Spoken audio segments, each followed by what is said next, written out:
우리 하나님 말씀은 출애굽기 20장 3절부터 6절까지 말씀입니다.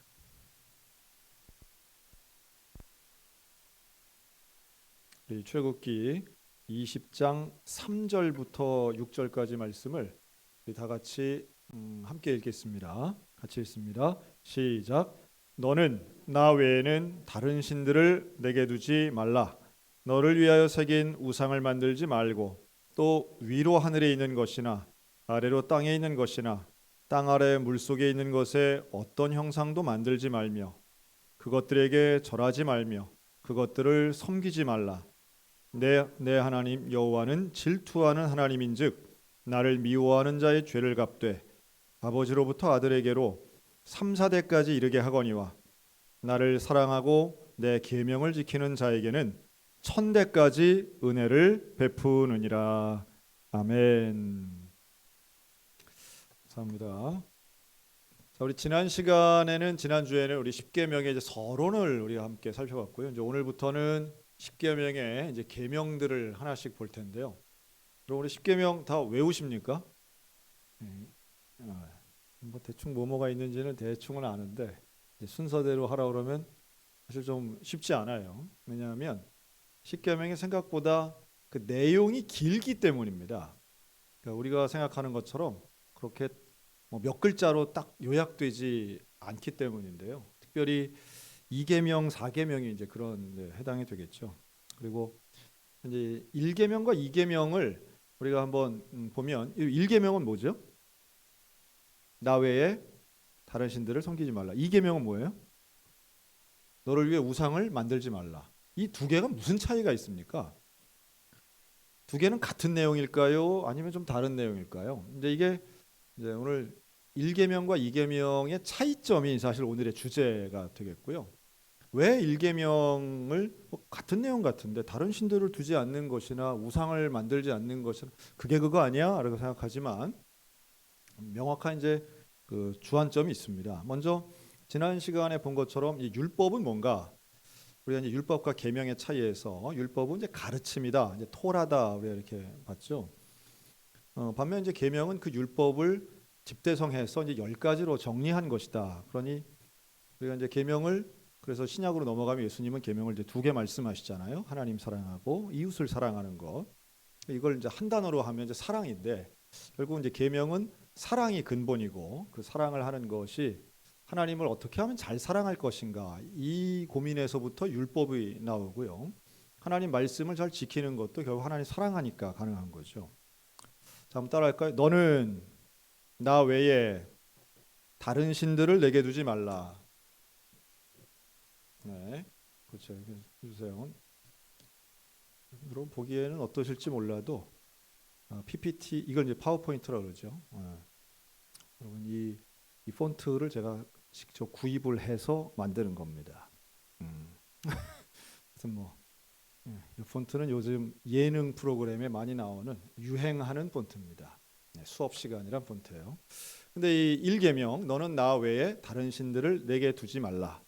여러분 이 부분에서 이 1계명에서 가장 이제 핵심되는 표현이 뭘까 하고 하면 핵심되는 포인트를 색깔을 조금 다르게 했어요. 뭐라고요? 나 외에. 이 여호와께서 말씀하시는 너는 나 외에 다른 신들을 내게 두지 마라. 여기서 이제 이걸 좀 오해하시는 분들 중에는 하나님 다른 신들의 존재를 인정하시나 보다. 그렇죠? 여러분 하나님 말고 다른 신들이 있습니까? 없습니까? 최소한 이제 우리가 생각하는 이제 귀신의 존재라고 하긴 좀 어렵고요. 천사가 존재하고 귀신이 존재하고 사탄이 존재한다면 다른 신들은 있는 거 아니야? 그러나 이 계명에서 말하는 신들이라고 하는 건 당연히 우상을 이야기하고요. 하나님은 1계명에서는 유일신 사상을 우리에게 가르쳐 주시려고 하는 게 아니에요. 그게 아니고 다른 신들을 인정해서 2등, 3등 신들이 있는데 하나님이 최고야 이 말씀하시는 것도 아니에요. 다른 신들을 내게 두지 않는 가장 포인트가 되는 나 외에라고 하는 이 말씀은 히브리어로 알파님이라고 하는 말입니다. 근데 이게 이 빠님이라고 하는 게 얼굴이라는 뜻인데요. 이게 내 얼굴 앞에서 즉 나 외에라고 하는 이 표현은 내 앞에선 내 얼굴 앞에서 나를 대면해서는 절대 다른 신들을 두면 안 돼, 이 말씀이에요. 즉 이거를 이제 구약학자는 이렇게 표현하던데요. 한번 따라할까요? 너와 나 사이에 다른 신들이 끼어들어서는 안 된다. 그러니까 하나님과 나 사이에, 하나님의 그 얼굴 알파님, 내 얼굴 앞에 있는 너하고 나만 있는 거야. 여기에 다른 게 있으면 안 돼, 이 얘기예요. 이게 바로 나 외에 다른 신들을 내게 두지 말라는 그 의미예요. 이게. 그러면 그 뭐지? 하나님하고 나 사이에 다른 존재가 없다. 그럼 이게 뭐예요? 나하고 하나님하고 서로 만나는 거죠. 서로 대면해요 해서 만나는 겁니다. 다른 존재가 없이 1대1로 만나는 거예요. 자, 이걸 다른 말로 하면 하나님 앞에 마주 서는 거예요. 하나님 앞에 마주 서는 거예요. 그러면 이게 오늘날 우리 입장에서는 하나님을 만난다. 그 무슨 시간이에요? 그게 바로 예배예요. 하나님의 임재를 경험하는 시간. 이게 예배라고요. 그러니까 예배는 하나님과 나 사이에 다른 존재가 없는 거예요. 하나님의 얼굴을 대하는 거예요. 하나님 영적으로 만나는 거죠. 그래서 하나님 앞에서 하나님과 마주서는 이것이 1계명이에요. 세상에 어떤 일을 하는 것보다 하나님을 만나는 게 우선이고 1번이고 이게 제일 중요한 거예요. 이거 없이는 나머지 계명들의 의미가 없어요. 그러니까 이제 하나님을 모르고도, 하나님을 안 만나고도 효도하는 사람 있어요, 없어요? 여러분, 불신자 중에는 효자가 있습니까, 없습니까? 있지요. 많아요. 효자가 아주 많아요. 남의 것 탐내지 않는 거 사람들 많아요. 욕심 없는 사람도 많아요. 하나님을 안 믿어도 얼마든지 나머지 계명들 지킬 수 있어요. 그러나 생활에서 훌륭하고 아무리 윤리적인 삶을 산다 하더라도 하나님이 원하시는 첫 번째 계명은 하나님을 만난다는 거예요. 그러니까 착하고 정직한 삶보다 더 중요한 건 하나님을 만나는 거예요. 정직한 게 필요 없다는 얘기는 절대 아니죠. 근데 하나님이 가장 원하시는 건 하나님과 대면하여 만나는 거예요. 여러분, 이 놀라운 하나님의 계명, 왜 이게 1계명인가? 하나님을 대면하여 하나님 앞에 마주서서 예배를 온전하게 드리는 것을 하나님이 그 무엇보다도 가장 중요하게 여기신다는 거예요. 그런데 이것이 과연 잘 이루어지느냐 안 이루어지느냐, 이제 이게 중요하죠. 자, 이 계명을 주실 때 모세에게 제일 처음 10계명을 주시잖아요. 그런데 시내산에서 이걸 받을 때에 이스라엘 백성들은 광야에 있습니다. 근데 광야에서 지금 어디로 가요? 가나안으로 갑니다. 광야 생활과 가나안 생활은 완전히 라이프 스타일이 달라요.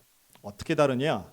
광야 생활은 유목 생활이고 가나안 생활은 농경 생활이에요. 유목 생활과 농경 생활. 여러분, 이건 어떻게 다르냐? 유목 생활은 매일마다 돌아다녀야 돼. 돌아다녀요. 그러니까 양이나 자기 갖고 있는 양이나 말이 먹을 수 있는 먹이를 찾아서 돌아다녀야 되고, 어쨌든 한 곳에 정착하는 게 아니에요. 반면 농경 생활은 어때요?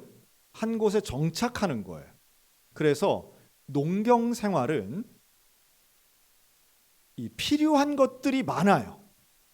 창고도 있어야 돼요. 당연히 뭐 농기구 같은 건 물론이지만 일정 계획도 있어야 돼요. 씨를 뿌릴 때가 있고, 풀을 베줄 때가 있고, 거둘 때가 있고, 그리고 거둔 것들을 잘 보관해야 돼요. 그러나 유목 생활은 그렇지 않아요.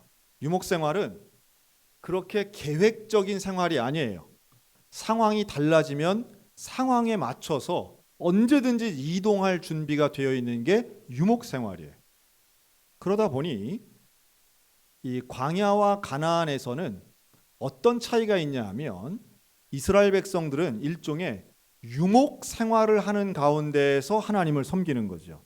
그러니까 신속하고 하나님의 음성에 귀를 기울이고 그리고 이동하고 뭘 쌓아놓는 것보다는 하나님이 주시는 것을 기다리는 삶이에요. 그런데 이 농경 사회인 가나안으로 들어가는 순간부터 이들은 판단과 생각이 달라지는 거예요. 지금까지 살아왔던 방식과는 다른 방식이 가나안에는 통하는 거죠. 농경 사회는. 언제 씨를 뿌려야 되나? 또 어떻게 창고를 만들고 땅에 내 땅, 네 땅을 나눠야 되고 소유를 관리하는 것도 체제가 완전히 다른 거죠. 그러다 보니 이 모든 것의 질서를 주시는 분이 누구냐? 그가 바로 유목 생활할 때는 하나님이신데 가나안에 오니까 가나안 신이 있는 거예요. 그 가나안 신의 대표적인 신이 누구냐? 그게 바로 바알이란 신이에요. 이 바알 신은 사실은 생긴 거는 아주 다양합니다. 뭐 뿔이 있는 소 모양도 있고요. 그런데 이 바알 신은 비나 바람, 이 폭풍 같은 일기를 주장하는 신, 주로 이제 비죠. 왜냐하면 비가 너무너무 중요한 거예요. 이 농경 사회에서는 비 내리는 게 너무 중요해요. 반면 유목 생활할 때는 물이 솟는 것, 강이나 샘 찾는 게 중요하다면 이 농경 사회에서는 비가 와야 되는 거예요. 그래서 비가 오는 바로 이 부분에서 풍년을 가져다 주는 신이 바로 바알 신이에요. 그러니까 가나안 사람들은 다 바알 신을 섬겨요. 풍년을 원하니까. 그런데 이 풍년을 원한다는 건 오늘날로 하면 뭘까요? 경제적 부요함을 주는 겁니다. 경제적 부요함이라고 하는 건 오늘이나 과거나 고대 사회에도 그게 사람들의 마음에 이 평안함을 주는 거예요. 먹고 살 게 많으면 마음이 편안해지는 거죠. 근데 먹고 살 게 없으면 불안해지는 거예요. 경제는 오늘이나 과거나 언제 사람을 움직이게 만드는 이 동력 원인은 예나 지금이나 경제입니다. 농경사회에는 곡식이었다면 또 목축사회에서는 양과 소나 말이었다면 지금은 돈이죠.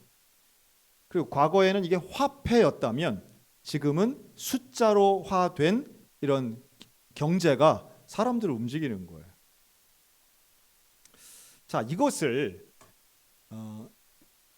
즉 유목 생활을 하던 하나님 섬기는 이스라엘 백성들과 농경 생활을 하는 바알 섬기는 가나안, 이 두 개가 이제 공존하게 됩니다. 가나안 땅에서. 이 공존하는 것, 함께 존재하면서도 묘하게 섞이는 것을 우리는 종교 혼합주의라고 해요. 종교 혼합. 그러니까 하나님께서 지금 우리 1계명 하는 겁니다. 1계명. 자, 1계명 다시 시작. 너는 나 외에는 다른 신들을 내게 두지 말라. 오늘 이거 하나 이제 외우고 다음 주부터는 이제 계속 시험 볼 겁니다. 네, 하나씩. 자, 1계명 뭐라고요? 너는 나 외에는 다른 신들을 내게 두지 말라. 뭐 마스크 끼고 있으니 뭐 따라 하는지 안 하는지 알 수가 있나라고 생각하지만 보여요. 하시는 분들은 확실히 보입니다. 안 하는 분들도 보이고. 근데 이 종교 혼합주의는 당연히 하나님이 싫어하시죠. 그리고 종교 혼합주의라고 하는 건 지금도 존재하고요. 이건 언제나 존재했기 때문에 하나님 이걸 싫어하세요. 그러니까 혼합을 하나님은 별로 안 좋아하세요. 하나님 당연히 순수한 걸 좋아하시는데 특별히 종교가 혼합됐다라고 하는 것, 이 부분은 하나님도 믿고 우상도 믿는 겁니다. 하나님 여호와도 섬기고 바알도 섬기는 거예요. 어떻게 그럴 수가 있어? 라고 하지만 이렇게 보면 됩니다. 우리는 하나님도 섬기고 돈도 비슷하게 중요하게 여기고 뭐 그런 거죠. 하나님도 소중한데 여러분 자녀는 어떻습니까? 자녀 중요하죠. 그런데 하나님과 비교한다면 어떻게 될까요? 굳이 아브라함이 이삭을 바치는 것까지 안 가더라도요. 우리는 하나님만큼 중요하게 여기는 게 참 많은 사람들입니다. 어떤 분들을 보면요. 자기 기분이 훨씬 더 중요해요. 본인의 감정, 본인의 기분이 하나님보다 더 중요한 것처럼 살아가시는 분들도 많습니다. 에이, 그만해. 안 믿어. 때려쳐. 뭐 이런 거죠. 기분 나쁘면 나 하나님 안 믿어. 기분 나쁘면 나 교회 안 나가. 교회 안 다녀. 뭐 이런 거예요. 사실은 우리 인간의 믿음이라는 게 얼마나 연약하고 참 얼마나 가벼운가라고 하는 것을 언제 알 수 있냐 하면요. 그 사람의 본성이 드러날 때 알 수 있습니다. 그러니까 말로는 뭐 하나님을 제일 섬기고 믿음 따라 산다고 하지만 실제로 삶에 위기가 오고 어려움이 왔을 때 그 본성이 드러날 때 보면 그냥 뭐 그대로 알 수 있는 거죠. 근데 하나님 명확하게 말씀하시는 거예요. 너와 나 사이에 다른 게 있으면 안 돼. 즉 하나만 선택해야 돼라고 말씀하시는 거예요. 하나를 선택해야 돼. 우리는 둘 다 붙잡고 살아가는 존재가 아니라는 거예요.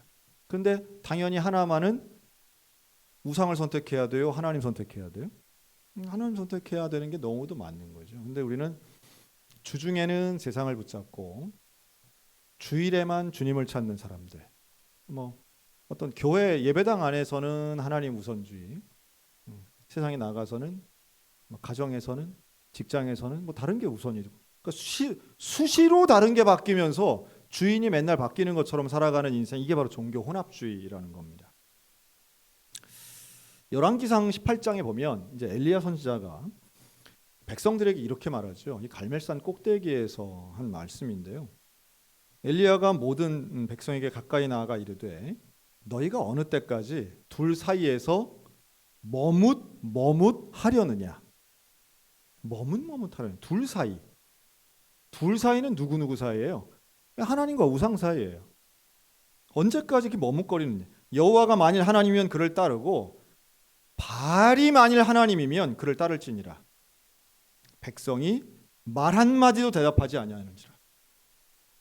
그러니까 이 산꼭대기에 사람들이 많았습니다. 갈멜산 뭐 꼭대기뿐 아니라 산 전체에 이제 많았던 거예요. 아주 큰 구경 났으니까 850대 1의 싸움에 사람들이 갔는데 그때 엘리야가 외친 건 그거예요. 하나님 편에 서 있는 사람이 없는 거예요. 그런데 거기에서 하나님을 안 믿는 사람도 한 명도 없어요. 놀랍지 않습니까? 그러니까 이 머뭇하는 사람들은 다 뭐냐 하면 하나님 믿습니까? 그럼 믿습니다 하는 사람들이라는 거예요. 그런데 하나님 보실 때는 하나님과 우상 사이에서 머뭇거리고 있는 사람들이라는 거예요. 그런데 이때 이 선지자 엘리야의 이름을 보면 이게 또 재밌더라고요. 이건 우리 차준희 선생님 해석이긴 한데요. 이 엘리야라고 하는 이름은 엘은 하나님이란 뜻이에요. 이 리라고 하는 건 나의 소유죠. 야는 여호와를 뜻합니다. 그래서 엘리야라고 하는 이름은 나의 하나님은 여호와뿐입니다. 이런 의미로 해석할 수 있어요. 그러니까 나의 하나님은 여호와 한 분뿐입니다. 이게 바로 일계명의 내용인 거죠. 즉 일계명, 하나님과 나 사이에 다른 신이 없고 하나님을 대면하는 사람은 엘리야였고 엘리야처럼 믿음을 온전히 선포하는, 그래서 계명을 지킨다는 말은 단순하지 않아요. 하나님과 대면하는 사람인 거예요. 근데 그 하나님 대면한다는 게 단순한 얘기가 아니죠. 머뭇하면 절대 이건 대면하는 사람이 아니에요. 하나님과 나 사이에 다른 게 너무 많은 거죠. 근데 엘리야는 명확했어요. 엘리야는 하나님과 나 사이에 아무것도 없는 거야. 하나님만 계신 거예요. 그러니 백성들을 향해서 지적할 수 있었던 거죠. 오늘날 우리는 좀 엘리야 같은 삶을 살아야 하는데 그렇지 못하고 오늘날 너무도 많은 다른 신들이 하나님과 우리 사이를 이제 가로막고 있는 거죠. 돈과 명예, 건강, 자녀.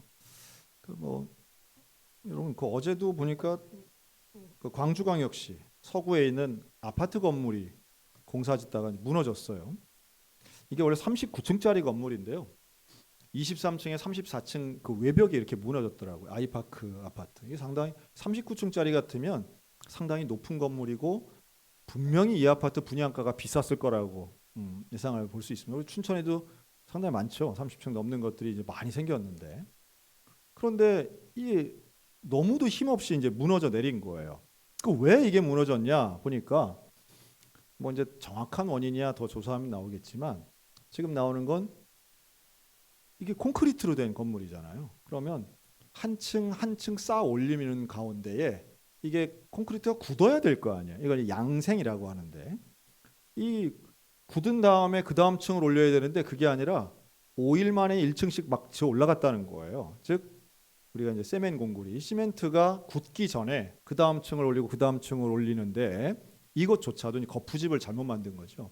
이것조차도 능숙하지 못한 임금이 싼 외국인 노동자들을 쓰다 보니 거푸집도 잘못 만들고 기간도 지키지 않고 날씨도 추웠고 이래서 이게 부실공사로 결국은 한순간에 무너져 내린 거예요.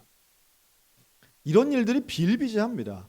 사실은 공사 현장, 산업 현장에서 사람이 죽거나 다치고 지금 여기 아직 6명의 구조가 안 됐어요. 이틀 지났는데 아직도 6명 그 안에 계세요. 그래갖고 가족들이 지금 발을 동동 구르고 있는데 구조가 안 되고 있잖아요. 근데 왜 이런 일이 반복되는가? 여러분 왜 능숙한 사람을 쓰지 않고 외국인 노동자를 썼을까요?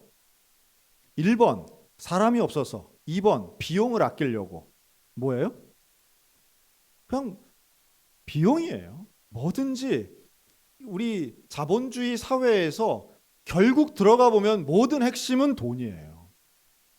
모든 핵심은 돈이죠. 돈 더 벌려고 혹은 돈 아끼려고. 뭐 이번에 무슨 그 임플란트 하는 회사죠. 오스템인가요? 오스람인가요? 뭐 그 회사에 45살 먹은 재무팀장이 회사 돈 2,215억 원을 횡령했다는 거 아닙니까?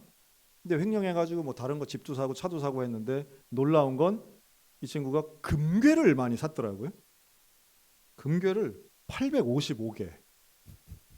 그래가지고 이거를 자기 집에도 놓고 아버지 집에도 놓고 마지막으로 자기 여동생 집에 100개 둔 것까지 다 이제 찾은 거죠. 그거 왜 그렇게 했을까요? 횡령 액수도 크지만 이 사람이 그 돈을 가지고 한 행위 자체가 참 인간이 이렇구나. 참 어리석고 돈 욕심, 물질의 욕심. 뭐 근데 나중에 금을 사놓으면 나중에 이제 환금성이 있으니까 안 들키면 이거 갖고 뭘 할 수 있겠지라고 생각했을지 모르겠는데 결국은 이제 아버지가 자살해서 죽고 그것 때문에 그 충격으로 이제 숨겨놨던 금괴 위치를 다 이제 술술 분 거예요. 참 허망하죠. 어떤 면에서 보면 2천억 어마어마한 돈입니다. 사실 2천억이라고 하는 건. 그러나 2천억이 있다고 인생이 행복해지냐? 꼭 그런 것도 아니고요. 2천억은커녕 뭐 200만 원만 있어도 좋겠다. 뭐 우리의 마음은 다 그런 거지만, 근데 돈 앞에 인간이 얼마나 연약하고 돈 앞에 사회가 얼마나 무기력한가. 왜 같은 이런 사고가 반복해서 일어나고 결국 인간이 갖고 있는 욕심, 돈에 대한 집착 이런 것은 사회 공동체를 그냥 무너뜨리고 있는 거죠. 코로나19가 발생한 이후에 이러한 현상들은 더 가속화되는 것 같습니다. 뭐 아무리 무슨 4차 산업혁명이고 메타버스고 뭐 이래도 인간이 갖고 있는 근본적인 욕심은 뭐 1000년 전이나 지금이나 똑같은 것 같고요. 그러한 욕심에 기반한 이러한 사회 공동체는 결국 하나님 보시기에는 그냥 우상을 쌓는 것뿐이에요.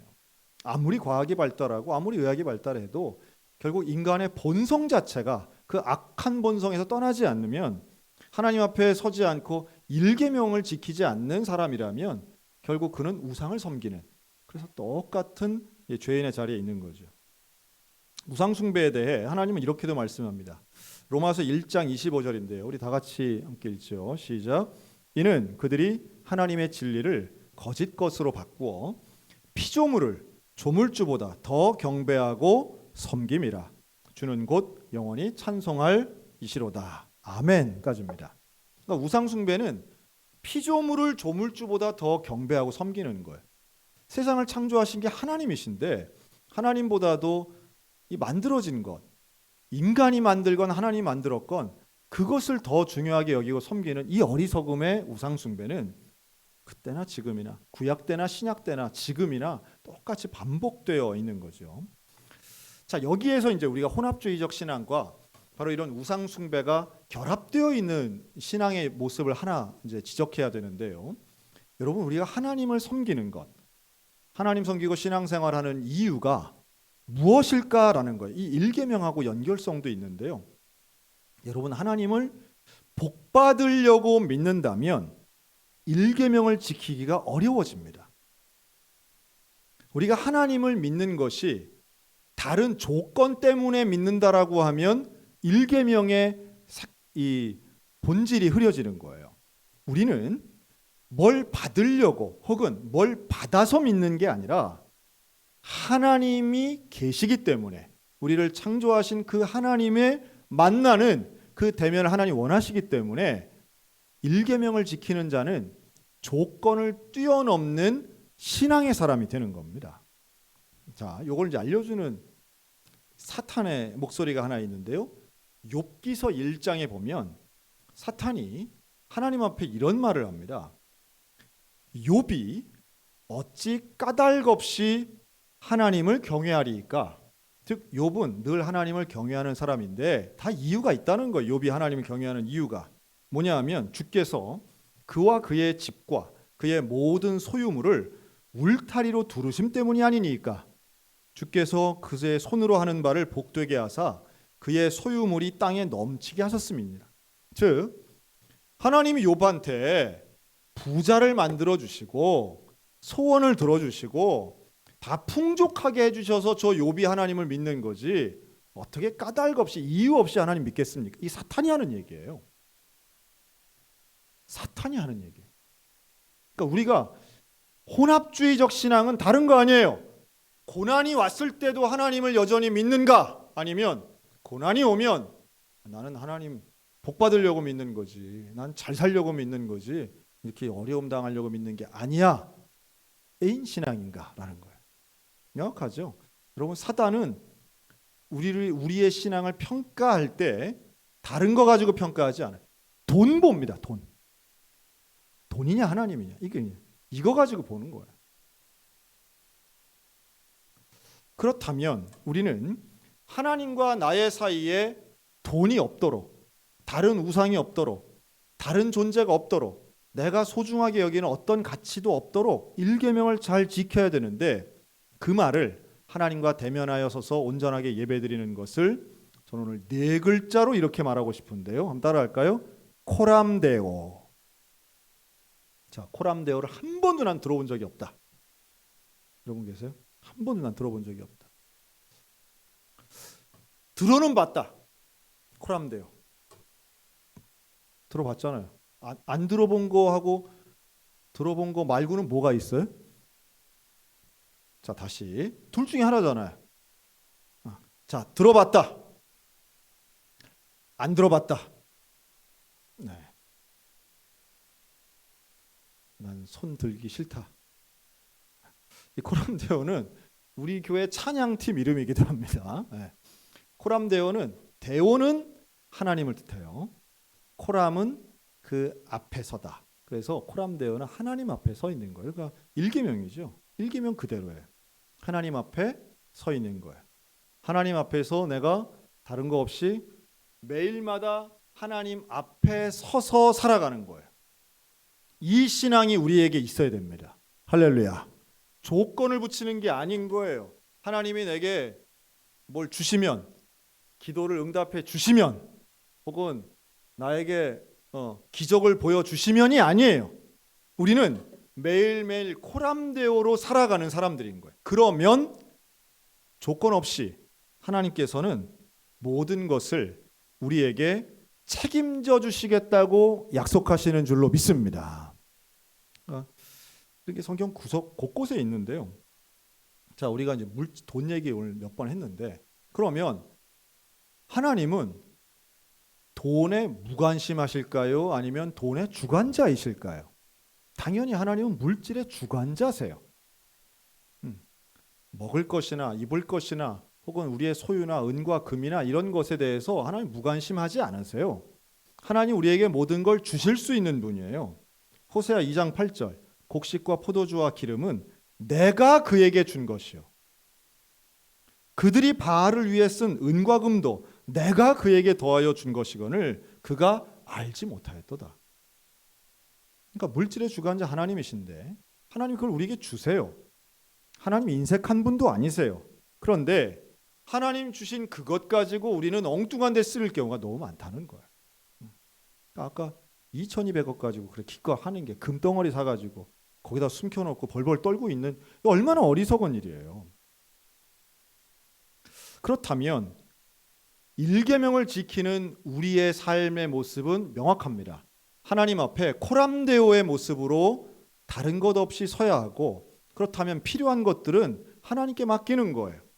하나님께 맡기고 먹고 살아야 되잖아요. 그거 하나님 책임져 주시겠다고 하는 그 말씀을 믿고 맡기고, 우리는 돈이나 명예나 건강이나 자식에 대한 염려와 걱정이 아닌 하나님 그대로를 볼 수 있는 믿음 가지고 하나님 앞에 서야 된다는 거죠. 그게 예배자의 모습이고 그게 1계명을 지키는 사람들의 모습인데, 이게 생각보다 쉽지 않아서, 1계명부터 쉽지 않아서 잘 지키려니까 그냥 들을 때는 단순하고 뻔한 것 같은데 제대로 지키려니까 이게 쉽지 않아서 신명기 6장에서는 이 1계명 지키는 걸 이렇게 해설하고 있어요.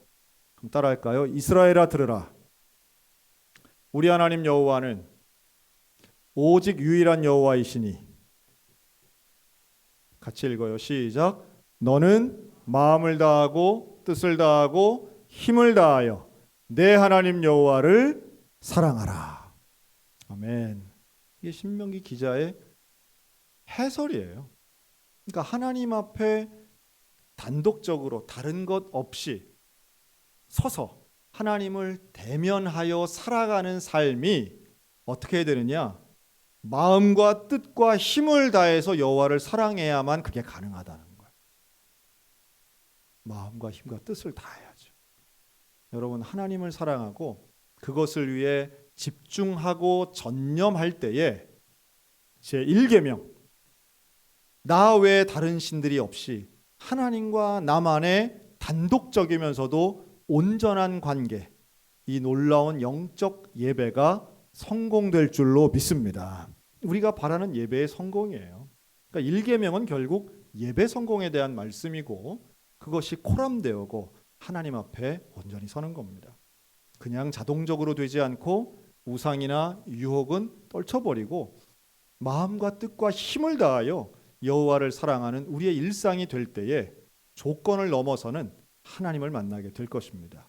오늘도 우리 일생을 통해 평생토록 제1계명 지켜나가는 저 여러분들 다 되시기를 주님의 이름으로 축원합니다. 아멘.